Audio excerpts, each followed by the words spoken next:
Okay, good morning everyone. Good morning. Your midterm exams have been graded. Okay, those grades are being entered on carbon.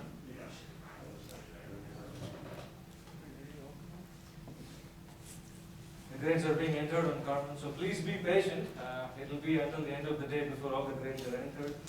But I definitely see that the additional time has helped in improving performance by a substantial amount. And I'm happy to see it. Okay? Alright. So we will continue doing something similar for the final exam as well, where I'll have it open for maybe a couple of days. But it will be a timed exam based on your university specifications. I think an hour and 45 minutes is the total exam, but I will extend it by a little more so that we are not under undue stress. Okay? Alright, so we are going to move on to a different chapter of the course. This is perhaps in my mind the most important part of the course, but it's also sadly falling on a day when holidays are around and the mind has its own tricks to play with. Okay? So please stay with me as we walk through this really tough lecture. Okay? Alright. So what we're going to do is and I think I want to make it a little more interesting by looking at actual scenarios and talking about it. But I want to talk about plane stress and principal stresses and absolute maximum shear stresses. What are these things? Why are we interested in it, and so on. Okay, so first of all, plane stress.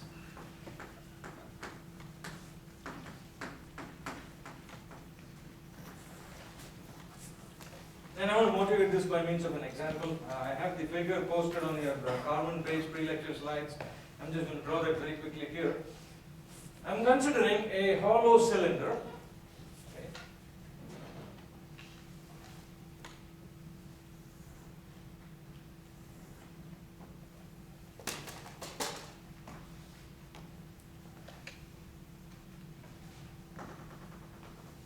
So let's say that I have a hollow cylinder, and let's say that this cylinder is filled with some fluid. Okay. So it's filled with fluid. As you know, fluids are under pressure. And let me also say that the back end of this is fixed. So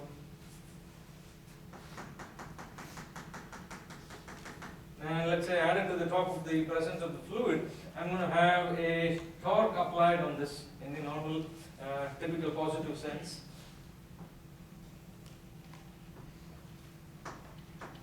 Right, so there is a torque applied here. And what I want to do is, I want to slice this open.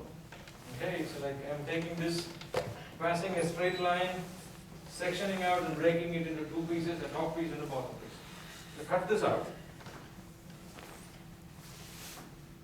So cut it out, open it up, okay. It's going to look somewhat like this. So this is the cut.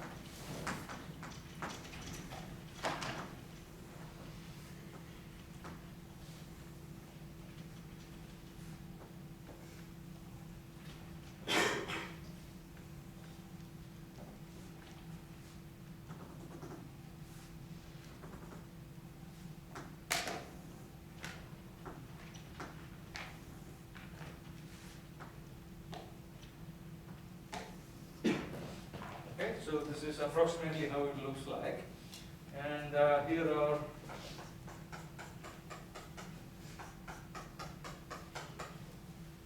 the solid portions of this. What I want to do is I want to draw a volume element, and I'm doing this very carefully by selecting regions that are of interest to me. Okay, so the volume element is going to have the following sides. So first here.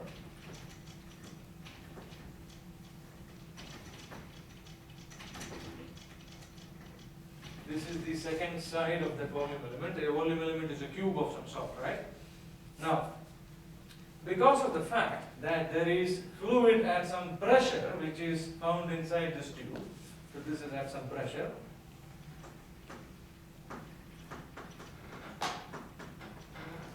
you know that if there is fluid, there is going to be pressure. The pressure is distributed in the same manner in all directions if I have a fluid, which means that if I look at the presence of the fluid, I'm going to have the pressure inside this hollow portion.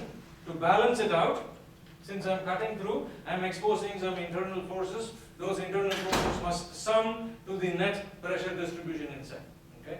We don't need to get into the details. Here is what is going to happen. Because of the fact that there is a pressure distribution, I'm going to end up with the following stresses on the sides of these volume elements. I'm going to have one normal. Then I'm going to have one normal to the other face that I'm saying. Okay? Because of the fact that there is a torque applied, there is going to be a shear stress on the face of this hollow portion, right? So there is going to be shear stress which is pointing this way. Does this make sense to everybody? So one side here, another one.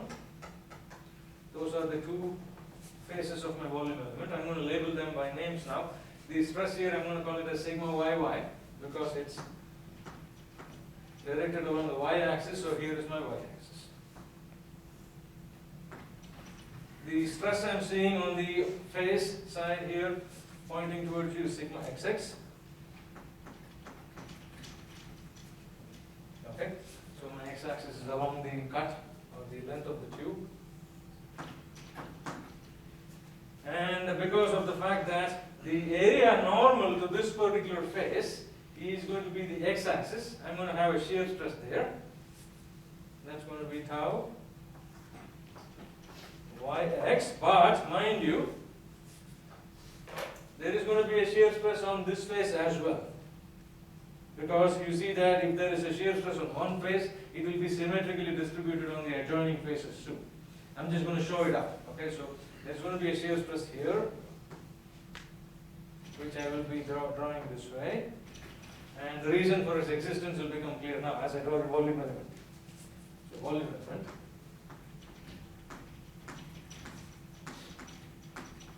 I'm taking that entire thing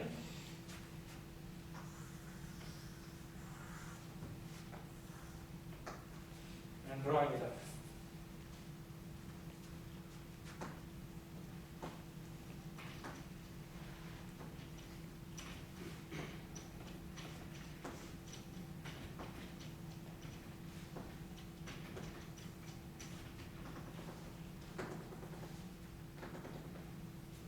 So here is the volume element. On the face of the volume element that is pointing towards me, this way here, I'm going to have sigma xx.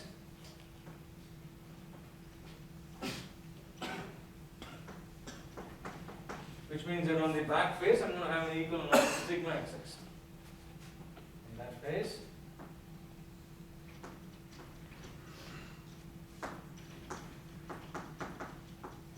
Equal and opposite sigma xx. On the top face and the bottom faces, I'm going to have a sigma yy, right? Because there is also that stress there. So on the top face here, sigma yy, sigma yy.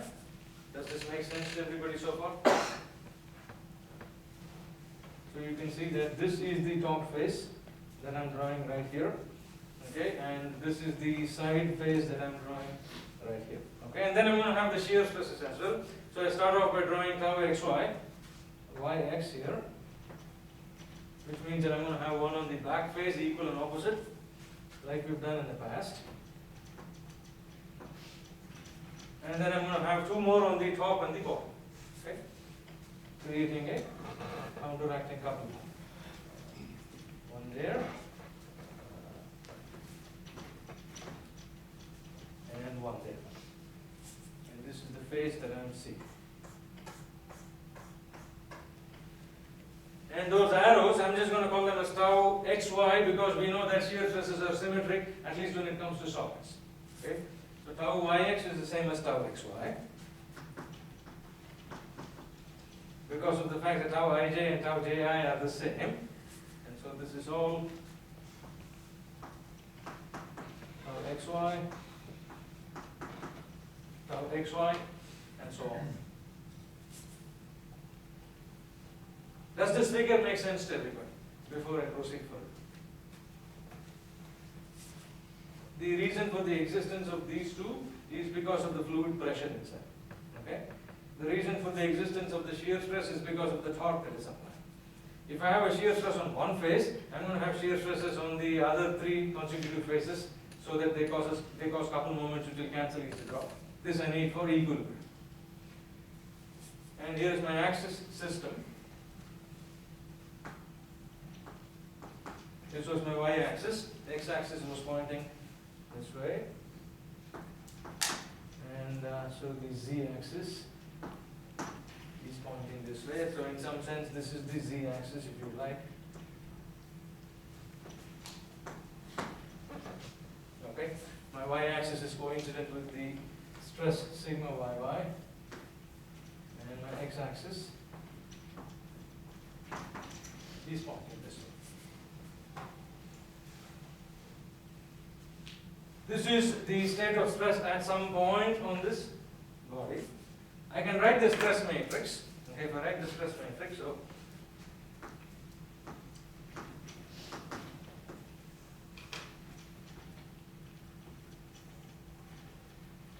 what are the components of my stress matrix? I'm going to have a sigma xx.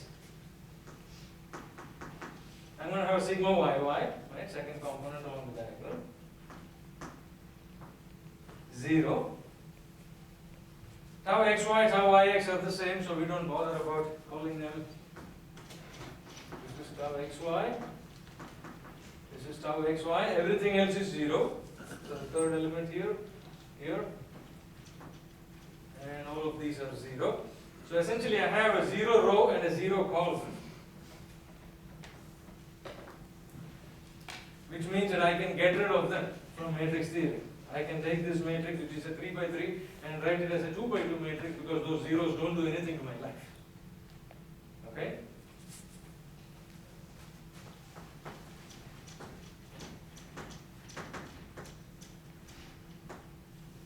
This is equivalent to saying I have a sigma xx and a yy.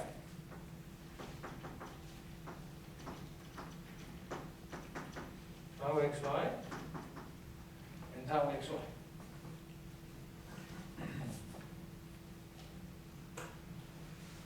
So far, so good.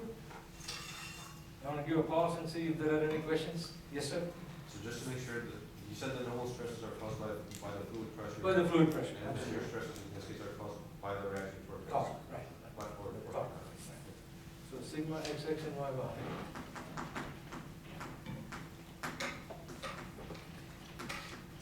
Caused by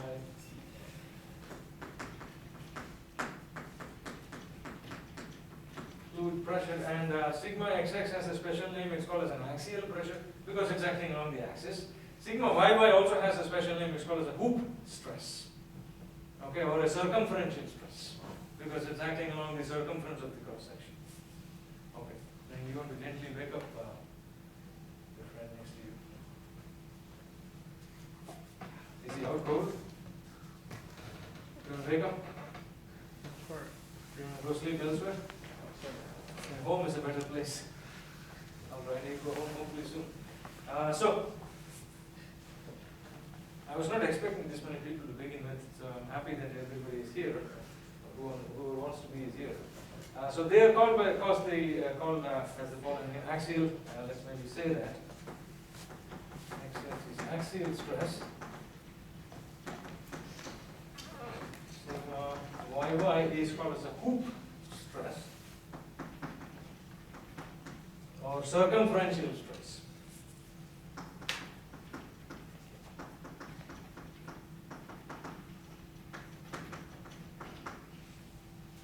And this entire vessel is actually called as a pressure vessel.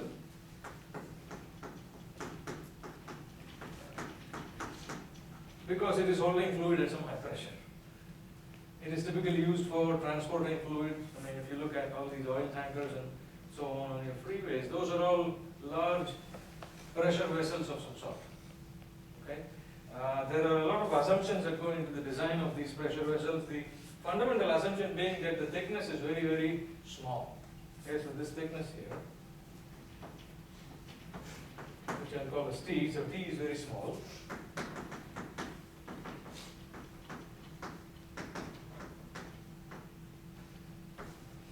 So they call as thin pressure vessels. But I'm going besides the point that I want to make here. The point that I want to make is the following. In many problems, it is possible to construct a point of view such that the state of the stress becomes two-dimensional. That is, you see, there are only two dimensions that I'm worried about here, right? The x and the y. I'm not worried about anything in a third dimension. And so such a state of stress is called as a plane state of stress.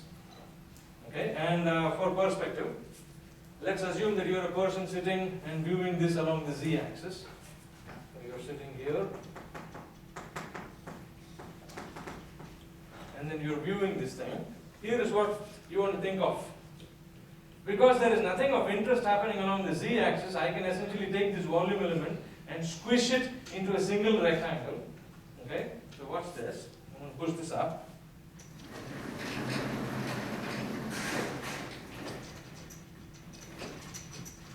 So from the perspective of the view, I will say that take that entire volume element, squish it so that I lose out the z distance.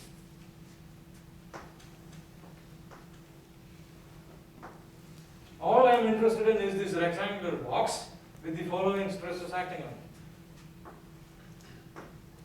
Sigma YY, sigma YY, sigma XX, sigma XX, and then I have the shear stresses, as you can see. This way, this way, tau XY, tau XY, and tau XY.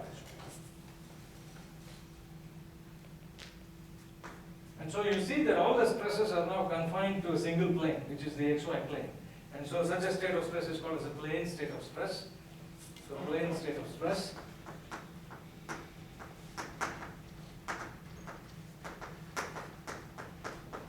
This is an approximation, this is not reality. In many problems you cannot make this approximation, especially if this pressure vessel is a thick vessel, then you cannot make the assumptions that the stresses in the z direction are zero.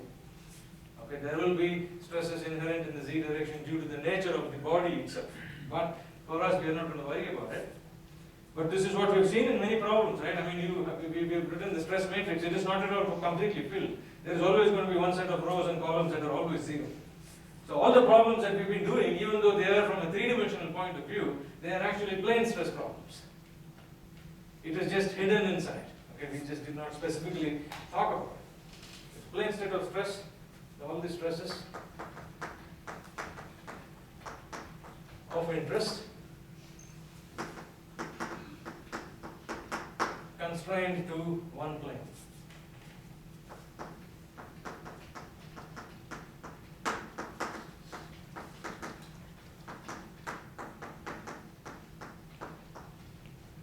Okay, and this is valid for problems whose thickness is very small compared to their length.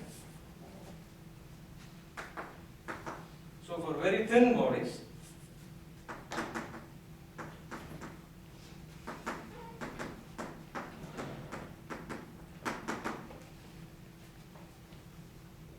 the variation of the thickness in a direction that is perpendicular to the length profile can be neglected. So if I draw a body of this kind,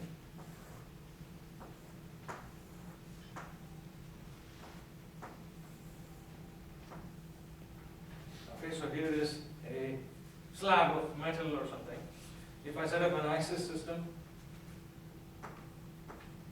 y, x, and then z, what I can assume in this problem is because the thickness along the z direction or the length along the z direction is very, very small, the distribution of stresses along that direction can be neglected. Okay? So, can neglect stress across the smallest dimension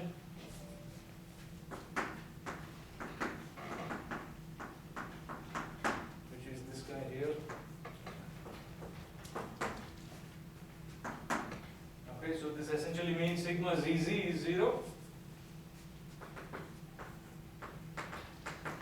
And any shear stresses that are associated with the subscript z will also vanish.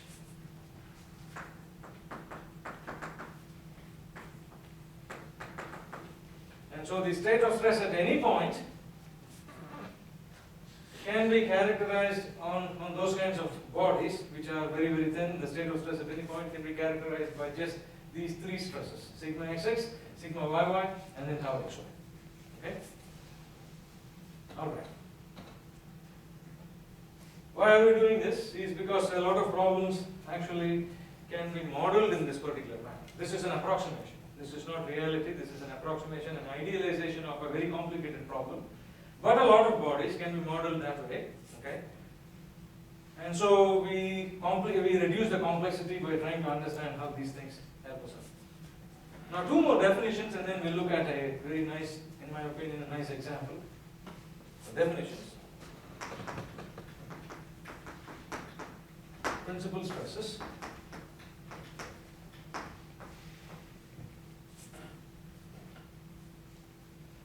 Principal stresses are the largest normal stresses that can act at a point. Okay? These are the largest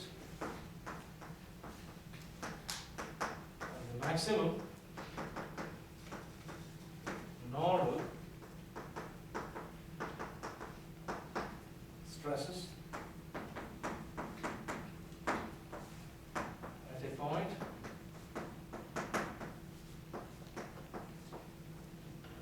on the body.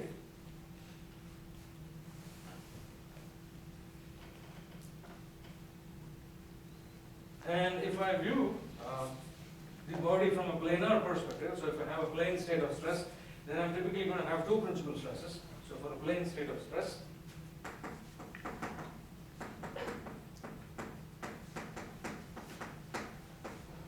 two principal stresses, sigma 1 and sigma 2. These are the principal stresses along the directions 1 and 2. I'm going to draw a picture that goes with it. Along the 1, 2 directions. The third principal stress, because stress always comes in a three-dimensional perspective, that is the limitation of the human eye in some sense, right? So if I have a plane state of stress, I'll have only two principal stresses, the third one will be 0. So typically sigma 3 is what it is called.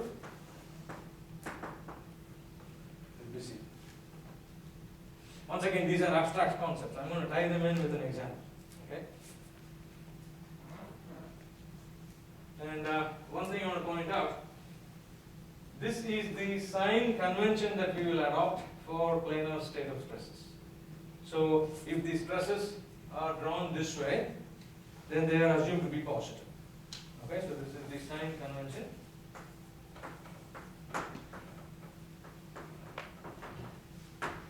For plane stress.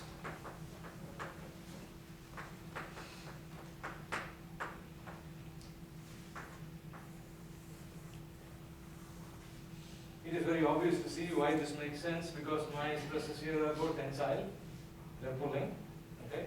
Then it is also quite easy to see that this is taking this body and rotating it clockwise, as is that guy, and so I'm just going to have the other two opposite stresses in the opposite senses, creating a couple moment. So from the XY perspective, this is the positive sign convention. Any other sign convention is going to be the negative of this one.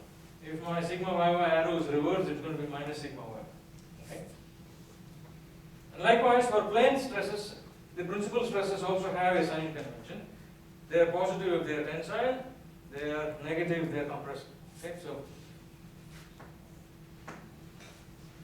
I'm going to draw what is called as the 1-2 plane. It just looks like a plane, a rectangular box. The one direction, the two direction. If sigma 1 is positive, it's in tension.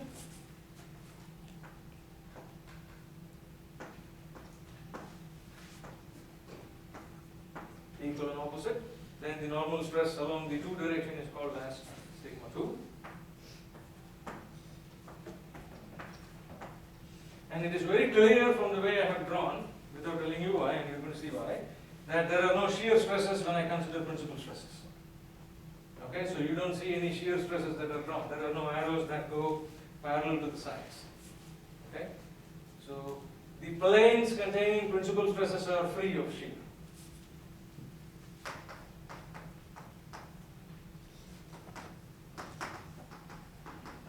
Planes containing them are free of shear and y, of course. But bear with me.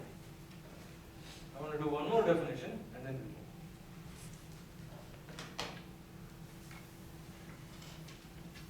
can push this.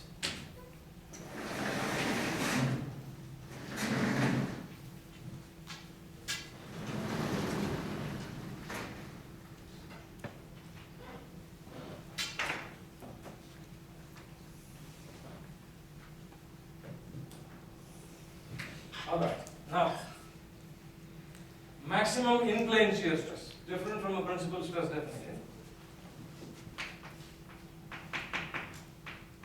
Maximum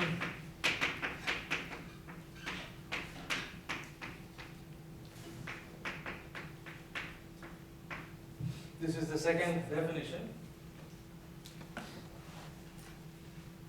This is the largest value of the shear stress on a plane.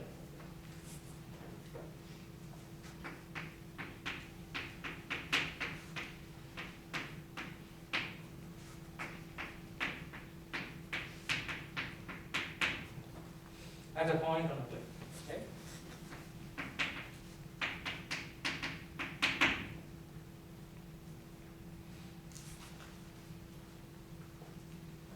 And if I draw the plane containing the shear stress, watch this.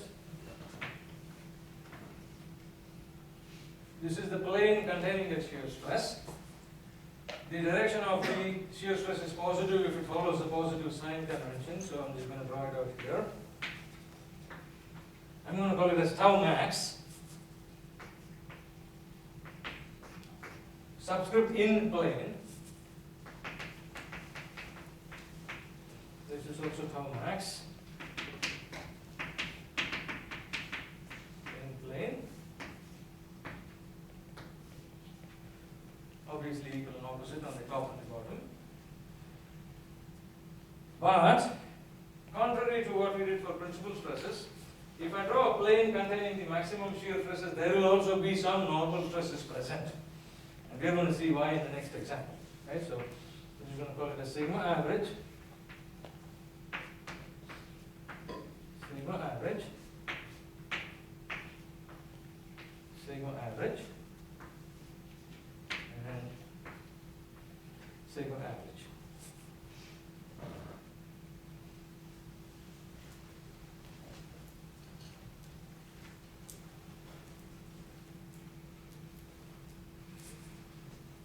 Okay, so what are the things we've done so far?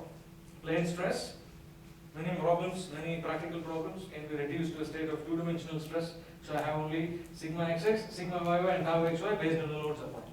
Okay.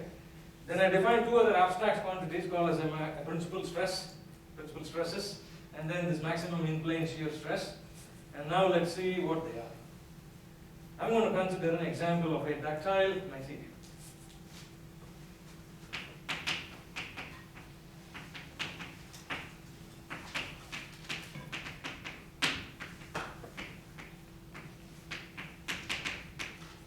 Okay, so I'm considering a ductile bar made of steel.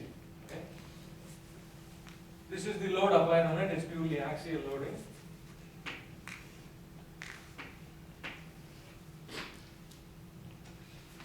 I'm applying a force P on both sides.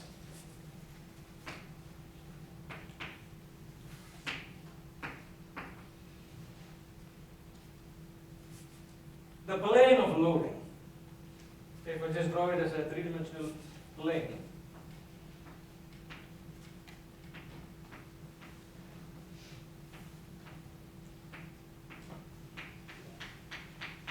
okay, so this is the plane of loading, so really this is a 3D figure.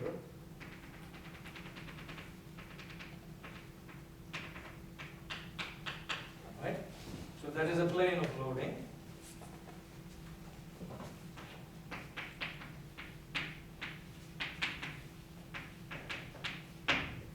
I've drawn it as a rectangle in this case, just to be simplistic.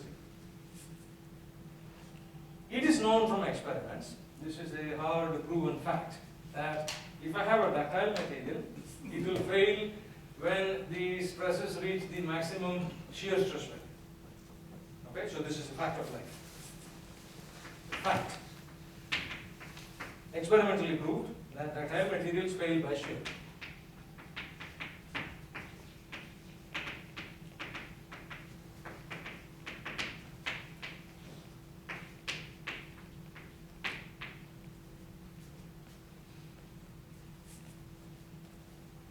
My question is this: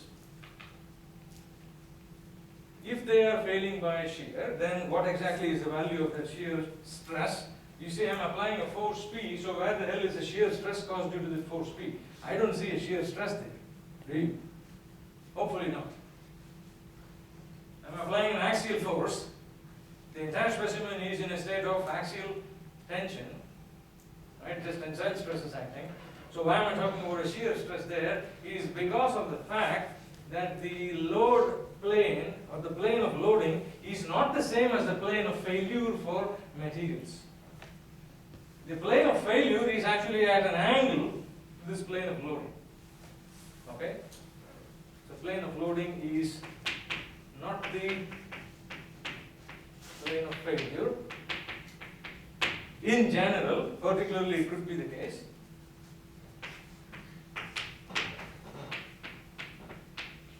And so the questions I want to ask is, okay, given this is the state of loading, this is a ductile material, given that it's going to fail by shear, find out that shear stress value, find out at what angle to the plane of loading that this is failing. Okay? So let's find out.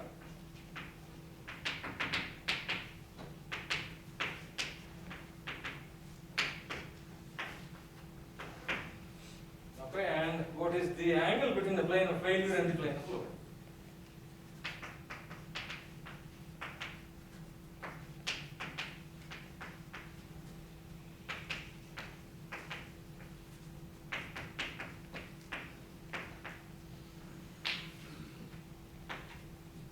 Does this make sense to everybody?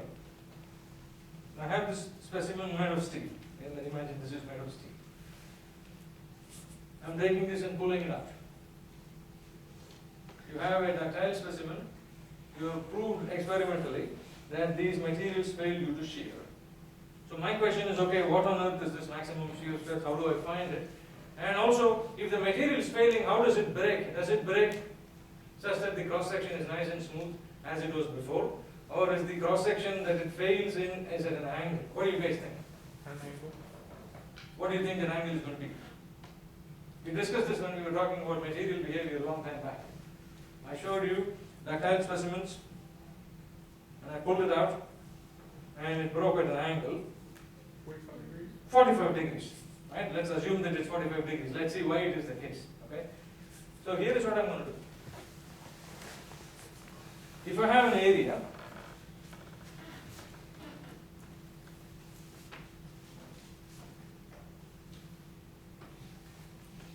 so let's call this as the plane of loading, right? I'm going to say that the plane of failure is inclined to this plane of loading at an angle.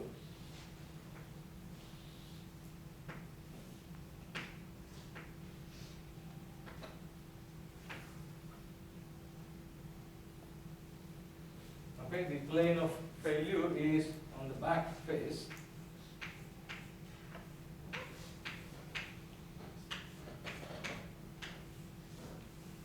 Okay, is everybody able to visualize my figure? What is that supposed to be? What is that supposed to be? That is supposed to be an angle, and I'll show you this angle here in a minute. Bear with me for a minute. This is the specimen. The force is applied.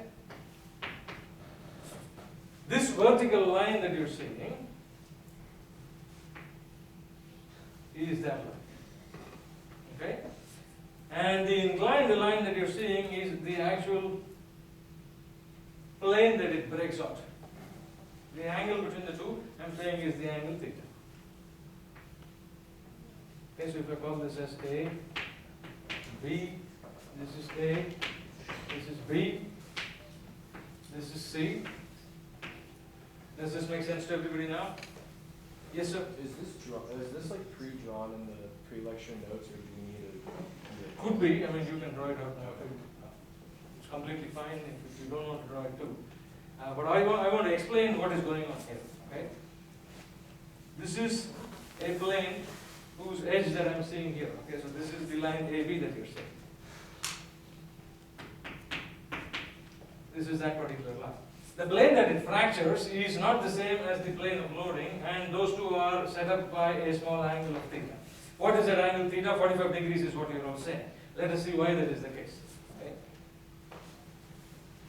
Now, if I say that the area of the plane of loading is maybe capital A, so plane of loading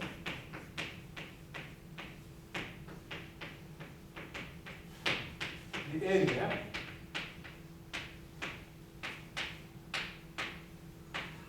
is capital A, then can somebody tell me what is the area of this inclined plane?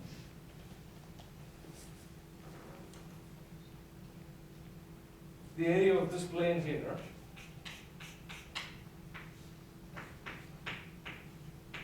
is capital A. What is the area of this inclined plane?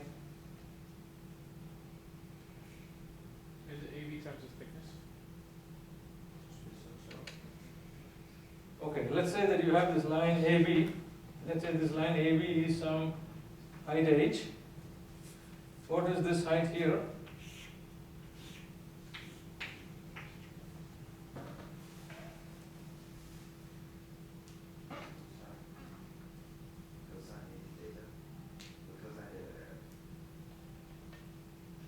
Just AB goes up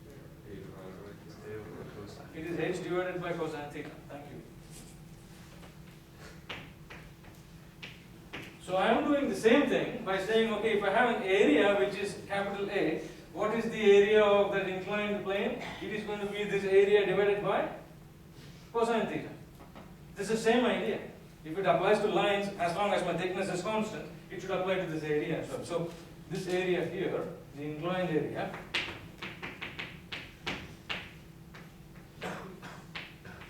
is capital A by cosine theta. Does this make sense to everybody? We have done this for many problems in the past as well, right? You had the plane of failure and the plane of loading were different. You had to find out what the difference in the area was. Sometimes it was a circle, but on the plane of failure it became an ellipse. If it was a square, it becomes something else on the plane of failure. It becomes a rectangle, right? So I want to figure out what's going on now. Are there any questions so far? Yes. Would you say that it's okay if we have thickness and it's constant, just calculate like the area of the triangle? Like Sure, absolutely. I mean, I'm just saying that, okay, the total area is h times t, then this area is going to be h by cosine theta times t. Absolutely. That's what we did in the homework problems. Question? Yes, I should go. Because I'm having trouble, you're saying that the big A is the area of the the regular plane. This is big A. Okay. And you're saying that, Right, so that is big A, and then I'm going to draw that here.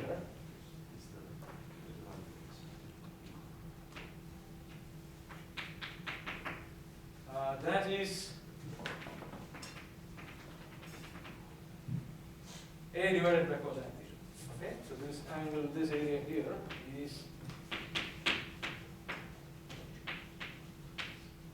A divided by cosine theta. Does this figure make sense to everybody? Okay, so here's this question. So, which face is A? This one. Okay. No, it's not. Okay. Yeah, it's I mean, either way, even if I had run it in Notability, it doesn't have to see it. Okay. Yeah.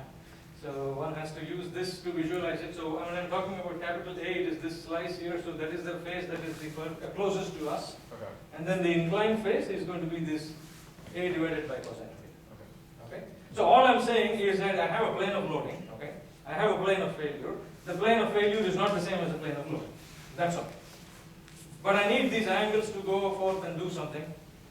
I'm going to get rid of this portion of the blackboard here, chalkboard here.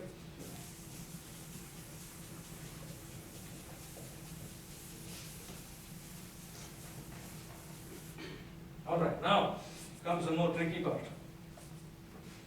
I'm going to take this piece, draw its free body type. Okay?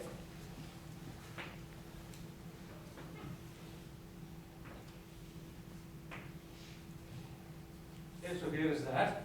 I have an angle theta. Let me set up the x and the y axis as your regular x and y. This is x, this is y,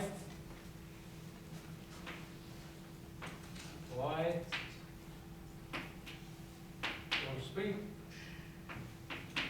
then the x axis. On the inclined face, you know that there is going to be a normal force and a shear force, right? So there is going to be a normal force. But instead of writing it as a normal force, what I can do is the following. If I say that the coordinates of the inclined plane are some y prime and x prime, bear with me. This is some y prime, this is along the direction of the slice. X prime is perpendicular to that. I'm going to have some normal stresses and some shear stresses. What is a force? Force is nothing but stress times area. So which means that the normal force is going to be the following. It's going to be sigma, because this is along the direction x prime, I'm going to call it a sigma x prime. And I did say that today's lecture is going to be hard, okay, so please bear with me. Multiplied by the area of the inclined plane.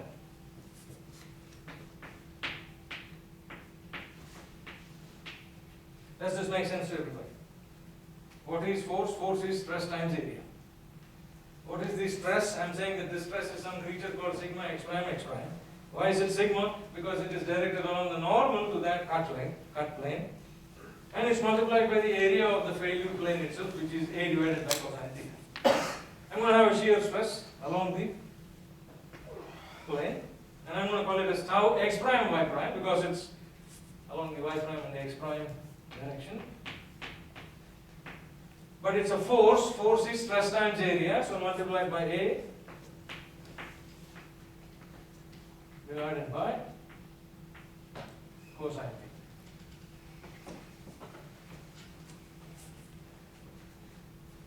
So far so good.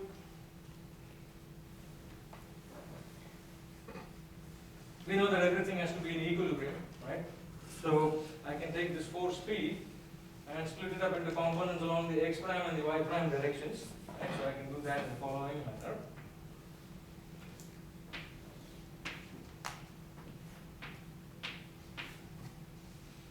And for context, this angle will be theta. And so my forces will be P times cosine theta, P times sine theta.